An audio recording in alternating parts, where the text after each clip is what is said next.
traditionally speaking, there's usually one of two things. You have the approach that's followed in Western countries and United States and all of those other places where there is regulation that comes in on antitrust, on anti-monopoly, Correct. which is what all of these companies are going through right now. Or there is the EU kind of a methodology, which is somewhat similar, except they come in with much more, power and, break it up. Then on the other extreme is the whole China thing, where you can't do anything unless the China government wants you to do it, and they have perfectly okay just taking down, wiping out sector after sector. So this particular thing in the middle, which sort of is being sold, and just like you, I have sat in meetings where representatives from India Stack and iSpirit have come in and spoken about this, and their pitch is that this is a very unique third way of doing things, and it's going to be a model for the world to follow, where on one hand we are not doing this carrot, we are not doing this stick. It is something where we are coming in as a player, becoming a competitor.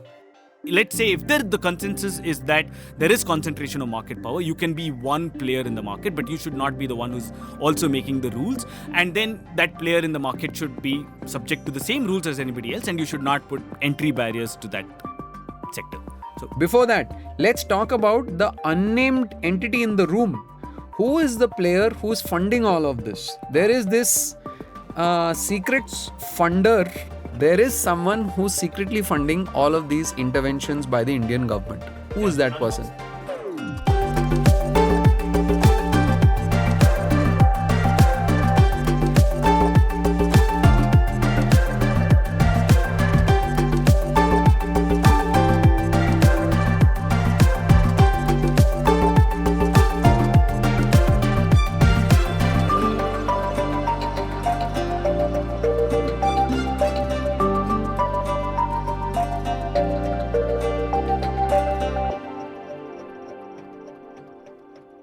Welcome back.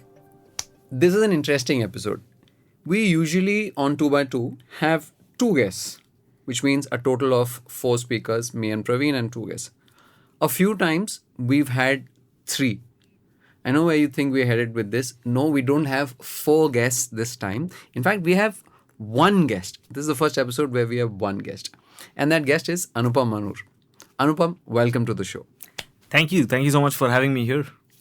It's a pleasure, as you will recognize as the episode progresses. But let me introduce Anupam to all of you. Anupam is a professor at the Takshashila Institution. Regular listeners might remember that we had Nitin Pai, Takstashila's co-founder and director, join us for episode 8, where we discussed the crisis facing school education in India, specifically private coaching. Anupam teaches economic reasoning and macroeconomics in all of Takstashila's public policy programs, and his research interests lie at the intersection of economics, technology, and public policy. He's currently working on platform economics, India's ongoing jobs crisis, digital payments, and the new world order. Lastly, very interestingly, he's a co-author of a graphic novel called We the Citizens. My first question, Anupam, is what jobs crisis? There What is no jobs? Everybody has a job. That's why you have so many samosas. So We are not going to edit that, right? I don't think so. All right. I want to start with a few examples. I was just reading in the newspapers today that the government of India is, I think, very close to restarting selling Bharat branded rice and Bharat branded pulses and Bharat branded wheat in Reliance JioMart. Right? Okay. They had started doing this in the run-up to the Lok Sabha elections, and then they stopped because apparently there weren't enough paddy stocks, etc. But they're starting it again. Right. And the reason why they're doing it is because they feel that people belonging to poorer sections of society aren't getting rice, wheat, and pulses at a cheap enough rate. But more, that's a very valid point, but I'm interested because it's the government going and selling its own branded products in a retail chain, which is a private. Second, of course, we all know about Bharat bill payment system, right? Which came about because somewhere inside the government figured out that we have a problem with bill payments in India. And therefore, we need to create a new bill payment system, which is called Bharat bill payment system. Third is ONDC. which is someone somewhere inside the various arms of the Indian government figured out that, hey, we have a problem. We have monopolies in various sectors, like for example, cabs. We have a monopoly. We have a duopoly between Uber and Ola. Food delivery, we have duopolies or oligopolies. We need to create a neutral platform which will break these monopolies. Not a platform, set of protocols. Set of protocols. Thank you. Sometimes it's blurry, sometimes it's a set of protocols, sometimes it's framework, sometimes it's infrastructure, sometimes it's digital public goods. We'll come to that, but thank you for correcting me.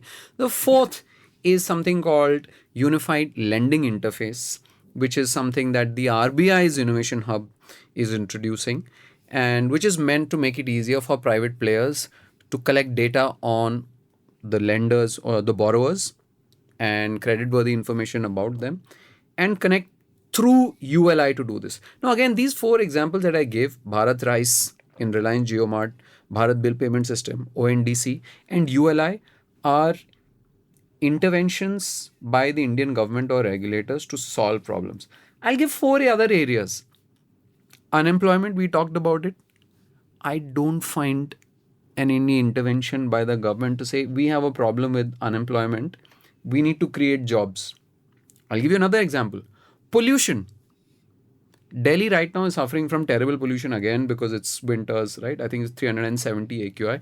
There doesn't seem to be any interventionist solution. If anything, I read last week that the Niti Aayog has recommended that we stop installing equipment that removes sulfur from coal plants because it's not an issue at all. Oh, I thought the intervention should have been that we'll stop measuring pollution. I think that would have been easier. And that's maybe it's a graded intervention, right? Third, water scarcity. Yeah. We have a huge problem with water scarcity in India. There is no intervention. Fourth, loans. Just a few days ago, the RBI, I think about a week ago, the RBI banned a bunch of financial institutions from granting additional loans. And the reason the RBI mentioned, among others, were that they were charging usurious interest rates, with spreads as high as 14%, which means that the money that they make between what they get money at and what they lend to was as high as 14%. Again, why shouldn't the government just come and offer lower interest rate loans instead of all of this?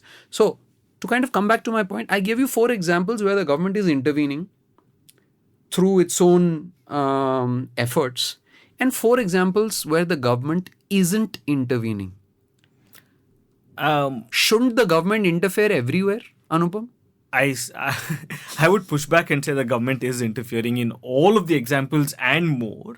I don't think there is a single aspect of your life or mine or anybody else's where the government is not interfering. So unemployment, government is one of the biggest employers in the country. And part of it is because they want to create jobs. I mean, the entire Indian educational system is meant not to improve educational outcome of kids, but to employ teachers. Public education system. So, shots fired. But so on and so forth. So government is one of the, for a single peon position in a government, which is a government job, you have, 842 PhD holders who apply for it. So government is one of the biggest employers. In terms of pollution, you have the High Court, which I'm saying part of government in different branch of government, but they banned crackers, they did arbitrary things like that. So I think government interferes everywhere. How much of that is justified and how much of that has any kind of reasonable justification is open to question. Great. Maybe, I want to kind of then use this explanation that you provided to try and define this further, because today's episode is honestly very hard for me to put an overall explanation around. It started with, which we all kind of, in many ways, the movement started with Aadhaar. Right, which was a government mandated, provided, non-compulsory system of identity for all Indians. I would say that definition also is quite vague and has changed over time. For some time they said it was identity. Then later they said just because you have an Aadhaar card does not mean that it's a measure of identity. Then it was about your Aadhaar number is a measure of identity. Then it was no, the Aadhaar number just because you have it does not mean anything. So even today in different places, depending on whether they accept it or don't accept it, Whether it's a hard copy. That's all part of security by obscurity. Correct. Right? So all protected by 10 feet tall walls. Digital public infrastructure, digital public goods. Anupam. Yeah. So You're getting uncomfortable. I can see that. When I say DPI, DPG, Anupam gets uncomfortable. You can... Okay, so let's start with the digital public goods first and why that would be an extremely fallacious way of describing any of these things. And I'm an economist, so I would like to begin with that. What is the idea of a public good even? Right? So public goods... I know we tend to throw around the word public goods very loosely, and it has got a connotation in the English language which is very different from that of in economics. But in economics, it's very clear. A public good is one that is both non-rivalrous and non-excludable. And here, Please explain it. So non-rivalrous is where more than one party can use that good simultaneously without there being any form of reduction in utility for all the parties using it. So for example, the cup of coffee that I have is extremely rivalrous because only one of us can drink from it at the same time. Whereas if this podcast, for example, 100 million people, let's be hopeful, can actually listen to it at the same time without there being any reduction in utility. So in that sense, the podcast is non-rivalrous, whereas the cup of coffee is extremely rivalrous. All right, and what was the second point? Non-excludable. So non-excludable is, can you prevent a non-paying customer from using it? And this is an extremely important character trait of public goods. So most of the goods that you see around you would be goods which are excludable by nature, right? So again, this laptop that we all have is excludable, as in you can't own this laptop without having paid for it. The mobile phone is excludable, this microphone is excludable, the AC is excludable, so on and so forth. But there are certain things which are non-excludable. So think of a street lamp. If the street lamp is on, I'm walking under it, there is no way that somebody can say you have not paid for the street lamp, therefore you cannot enjoy the benefits of the street lamp. Famously, air is non-excludable, sunlight is non-excludable. I'm not going there because those are natural, but at least of man-made objects, a lighthouse, for example, is non-excludable. If I am performing a play on the streets, then it's non-excludable, so on and so forth. It has to meet these two criteria for a particular good to be called a public good. Sorry for the interruption. Just give me a minute. Hi, I'm Snigdha, and I host the Ken's flagship daily podcast called Daybreak, along with my co-host Rahil. And we've been working on an episode on why women freeze their eggs. A few weeks ago, we ran a survey to find out. And our initial hypothesis was what most people think. It is mostly ambitious women who choose to delay motherhood because they want to focus on their careers. Nearly 100 women responded to our survey, and the results were not what we expected. So we went to Dr. Marsha Inhorn, an anthropology professor at the University of Yale in the US, who is known for her seminal work in the field of fertility. In her latest book, Motherhood on Ice, she went in with the same hypothesis that we had about why more and more women in India and around the world are choosing to freeze their eggs. Turns out, we were wrong. Most women are not freezing their eggs because their career is important to them. They are doing it because they cannot find suitable men. They are unable to find eligible, educated, equal partners who want to commit to family building with them. Marsha calls this the mating gap. So it's a new reproductive order out there. There's a new world order of reproduction that's going on around the world. And I think egg freezing is also, in some senses, paving the way to that decision among women. Forget the mate, forget the partner. I didn't find the right person, but I'm going to do this motherhood project on my own. This, as you can tell, is going to be a super interesting episode, and it drops tomorrow, that is on Friday. You will find it on any podcast platform, Apple, Spotify, or any other. Just type Daybreak, the Ken. Thank you for listening, and now back to your favorite podcast. What are these? If we had to... So it's not public goods. Are they infrastructure? Some of them might qualify as infrastructure. As I said, maybe payments UPI can, you can think of that as infrastructure. But Digiyatra is definitely not infrastructure in this sense. M-Seva is not infrastructure. It's a particular service being offered. So again, clubbing all of this and just government promoted services. Government promoted services. But Praveen said that it's not always clear if they're it's not actively even government, it's promoting. not promoting. Exactly. So it's neither of those. I think the closest that I see it as it's some advanced form of licensing. Like to really push it. If you want to push the definition, it is that. It is that there is a certain permission structure that underlies all of this. Three of us can't sit in a room and plug into any of these. Government licensed digital services. Now we're getting somewhere. Okay. Maybe. But yeah.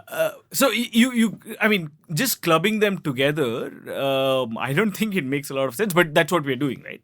And Thank you.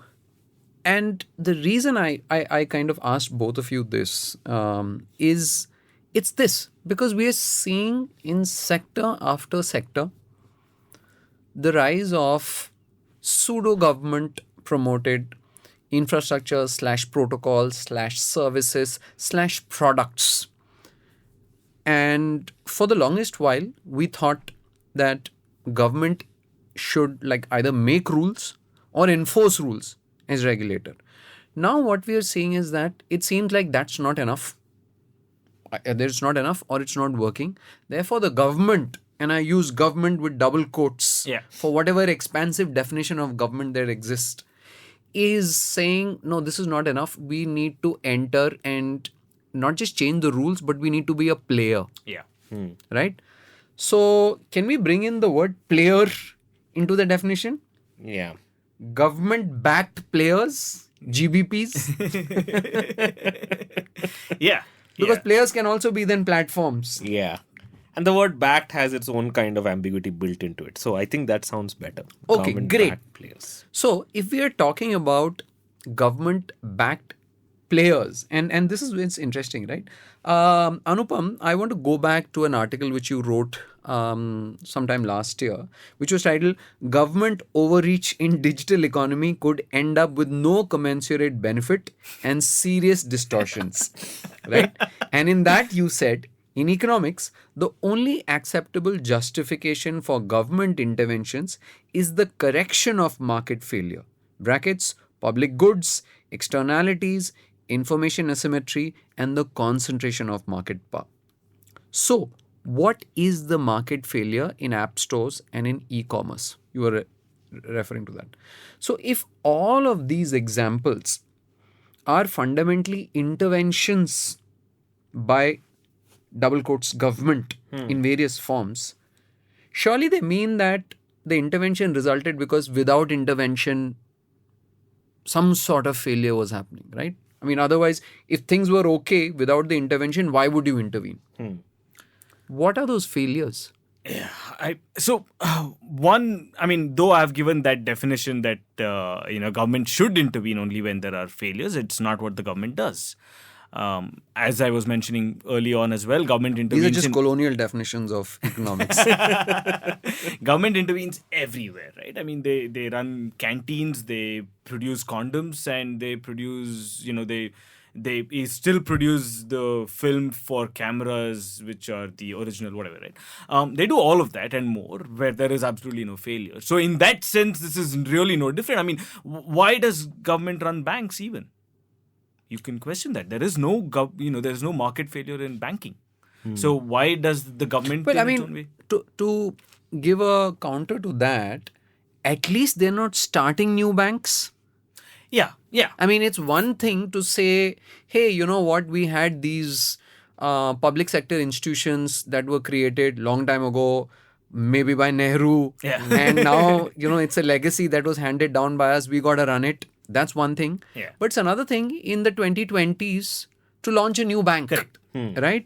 Or to launch a new watchmaking company, or to launch a new condom making company. You're not doing that, right? So something is obviously changed in the way Indian government thinks about setting up a factory and making things today. But yet all these are happening today and largely in digital spaces. Yeah. What's the failure that's leading for me? to that? That's where the change has taken place. So while they might not necessarily open up a traditional kind of factory for producing things, they are definitely foraying into the digital space where they want to have a presence, right? And you can see this across the board, whether it's from identification to all of those things that we spoke about. So for me, okay, can we look at what the failures could be? Are any of these public goods? Definitely not. As I said, they don't match the criteria of the non-excludability, non-rivalry criteria. Are there externalities? You have to push really hard to think that there are positive externalities to some of it. What do you mean by externalities? Externalities is the situation where a third party benefits from a transaction that they're not part of. Okay. So in the simplest sense, if I start smoking in this room, your benefits / get negatively affected. Both of you will get negatively affected. So that's a negative externality. That's a negative externality. Okay, and that justifies intervention. So I'll tell you an externality, right? A classic positive externality is that I'm sick, I go to the doctor, and get myself cured. You guys have a positive externality because of that. So because healthcare, you don't pass it on to us. Yeah, healthcare is a positive Or you wear a externality. mask. Or I wear a mask. Mask is a positive externality. I get myself schooled. You get vaccinated. Vaccinated. All of these are positive externalities in the traditional sense. Or I spend considerable amount of time, money, effort, energy in maintaining a beautiful garden outside my house. Everybody who passes by benefits from it. Though they have nothing to do with that, right? So that's a positive externality. Now, is any of this a positive externality? I'm not really sure. One thing that you could say is the reduction of transaction cost. So payments, especially when you're reducing transaction costs. So each time, let's say you exchange notes, that increases transaction costs. Reducing it, you could make an argument, is good for everybody. So, and that is the reason. In the case of UPI, I think it's fairly obvious that had there not been UPI, we would probably be either dealing in cash or paying charges to banks for transfers, which take a lot of time, or credit card transactions, etc. and stuff like that. So UPI can certainly have brought down the cost of transactions. Yes, definitely. So, many of these things, by the way, just for your listeners, right, just clarifying it at the top level, we're not discussing the merits of these things. I don't know, maybe ONDC can be helpful, cannot be helpful. We're not even going there, right? It's about whether the government should be doing it and what are the costs of the government. So my question specifically was, in all of these, most of these which are in the digital space, these are interventions, right? Yeah. These are like deliberate interventions. Yeah. They're not accidental interventions. Yeah. And if they're deliberate interventions, in most cases, they were done to solve something which is not working. A failure. What are those failures? Yeah, they're justified. And this is where I want to open up the argument. Sorry, I took quite a while to get here. But their main argument for most of these things is that there is concentration of market power. So if you look at ONDC, look at whatever literature they put out or press conferences, etc., they will say that you have these big players. As you said, it's either Uber and Ola or Amazon and Flipkart and Myntra or whatever. You have these few big players, and therefore there's concentration of market power, and we are coming in. Even payments, by the way, their initial intervention was that there's MasterCard and Visa. So therefore we did RuPay, by the way, which is goes back to NPCI. RuPay and then finally UPI. The intervention was justified that there is concentration of market power. So we have replaced MasterCard and Visa with PhonePe and Google Pay. Yeah. Let's talk about the unnamed entity in the room. Who is the player who's funding all of this? There is this secret funder. It's not George Soros, I must tell you. Are you sure? I thought he funded everything in India. Absolutely not. There is someone who's secretly funding all of these interventions by the Indian government. Who is that Anupam person? spoke about it, but I think I'd let you expound on it. No, so, obviously all of this is coming from the Indian taxpayer, right? Yes. And before you give me the example, let me say it looks like a lose-lose deal. Because of all these interventions that have been launched, not all of them have been successful, by the way. Of course not. Right? ONDC itself is not successful, by the way. Sorry? Yes. Let's get that very clear. The only truly successful in that sense Namayatri. is... Namayatri, you could argue Namayatri as a form of success. As a form? No, I meant UPI first. Oh, UPI, of course, yes. UPI, and then the second one is Namayatri, and it ends there. Yeah. It ends there. Great. So, the point that I'm making is that while success has many fathers, and I don't mean to imply any gender here, so success has many parents, Yes. right? failure doesn't get talked about. Yeah. So if the Indian taxpayer were an investor, it were an LP in a venture capital fund, let's call a hypothetical fund called Indian taxpayer funded venture capital fund, which is actually spinning up all these startups. Yeah. Not so hard to imagine, right? And so many of them are failing, right? The cost of failure is not apparent, visible, and Indian taxpayers are funding discounts, Yeah. are funding the creation of this, right?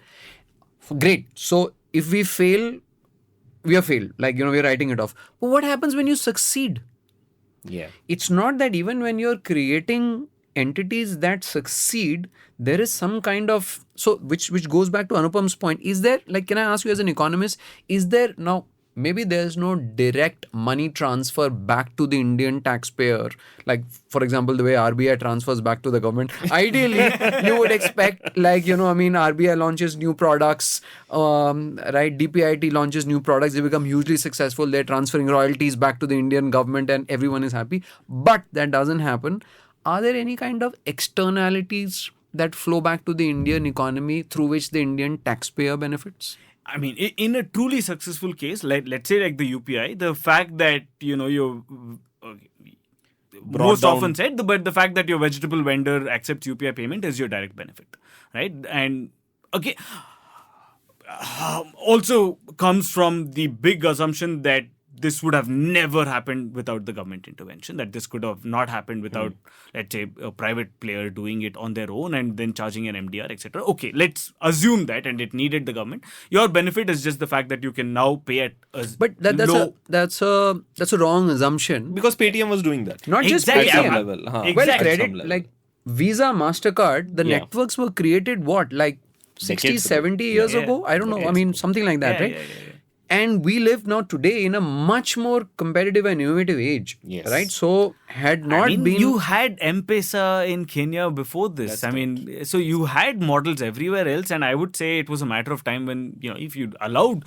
Again, it's just that RBI has such a strong stranglehold on payment/banking. Okay, by the way, that's an entirely different thing. To put it more bluntly, it's not like other countries in the world don't have QR codes and digital payments. Exactly. Okay, it's not like they don't. Yeah. Like, it's there in most of the countries as well. The means by which it's done is different, but yes. But please continue. Yeah, I mean, your supposed benefits is just that. But that's pretty much it. Whereas the losses is huge. And it's not just, again, like any other business entity, you have a loss, they'll shut it down. Here, they'll keep throwing money at it or make rules such that it becomes mandatory in some way. Which is why I said that product market fit looks very different. So at what level? So look, in general, I would believe that if, like we used to give examples of Amazon doing certain kind of pressure like this in the US, Google doing the same thing, Facebook doing, we spoke about all of these examples. In that case, regulatory intervention, the need for regulatory, we can argue whether it was good or bad or the nature of the intervention, but the need arose from a form of consumer pressure. It could be consumer directly or sellers, etc. Can we try and imagine over the next, let's say, 3 to 5 years, given all these government-backed shape-shifting entities, right? Yeah. Let's deal with the most successful one, Yeah. right? Because Yeah. I mean, it's easy to rip apart M-Seva. Yeah, no, Anybody I can want do to talk it. about the But most successful let's one. talk about UPI. Yes. See, you're seeing that now it increasingly requires government intervention on top of the government intervention, which is that it basically government has to now, they're paying a subsidy to banks to continue their support to UPI. Sure. Right? Because otherwise, I mean, zero MDR, right? Again, goes back to that. They took this really popular decision that nobody should pay for it. Now, one of two things will have to happen. One, they have to start charging at some point. They're a monopoly. Like, what if they just raise, like, what if they impose MDR? What are people going to do? Honestly, like, let's say this was not a government-backed entity. Let's say UPI was a private player, right? And was called PPI, right? Sure. And they had like a, 99% market share for like, in instant payments. And they were free, funded by VCs for so long till they got this player. And one fine day they say, look, you'll have to pay whatever, like, X basis points for every transaction.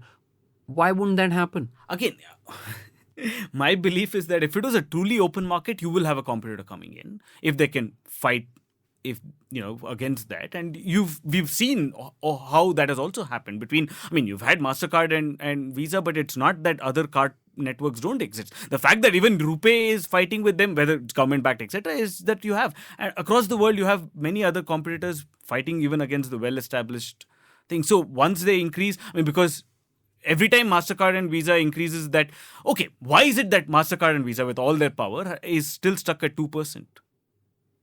They can charge, according to, if we believe that they have all this power, why not charge 40% of the transaction fee? Okay, 10%. They're not, because it is still a competitive environment. They're fighting and there are newcomers who will come in. So in that sense... But UPI isn't. Exactly. So if it was a private entity, right, you should allow for competition. Even if it is a public entity, that is why I'm saying you should allow for competition at the UPI level. Not at the app level, not at the bank level, but at the UPI level, right? And then you'll have true innovation. Maybe, see, listen, if it gets to a stage, and everybody, all listeners can make up their mind, if it gets to a stage where, let's say, because nobody's charging for UPI, failure rates keep going up, banks have no incentive to try and correct it or keep up. The big problem is security. I don't know at what point this will break and banks will say, why should I invest money in maintaining high security transactions, right? And then recourse. So payment failures, repaying back to that person, figuring out where the mistake happened, all of those things. Now, right now, all of that is already broken, but it's not at a high enough scale where it's alarming, but it can get there. And once it does, right? So you're saying that is the day when the LinkedIn posts about India is a great developed nation because of UPI will stop? I think so. Okay. Right? Because it's inevitable. One of two things. Either you have to start charging. I think that will happen. Or the service has to degrade. Or service will deteriorate. And then, or you continuously keep bankrolling everybody through the government. But we know what happens with government subsidy as well. At some point, banks will say, listen, I'll take the subsidy but not do anything about it. Why would they, at some point they will do it. Because if your direct thing is on the line, I charge, I get payment, and then based on that, people will come to me or not come to me. They have a much greater incentive in maintaining the service. Whereas here, I don't know, right? So that's the way I see this play out. Maybe in 5 years, either they start charging for it, or there's competition, or service will deteriorate. And Two then is never happening. Two is never happening. I agree. I fully agree. Two is not happening. It's either one or three. Probably both. What you just listened to were just some of the highlights from an almost 90-minute discussion that Praveen and I had. If you'd like to listen to everything we talked about, you can do it either with a premium subscription to the Ken and then downloading our app, or by subscribing to 2x2 Premium on Apple Podcasts. Of course, you could also wait 4 weeks because we do usually make full episodes available for a while after that. Whatever you choose, we're just glad to have you as a listener. And if you enjoyed listening to this episode or have some thoughts that you'd like to share with us, you can always write to us at 2x2@theken.com. We'll be back next week with a new episode for you.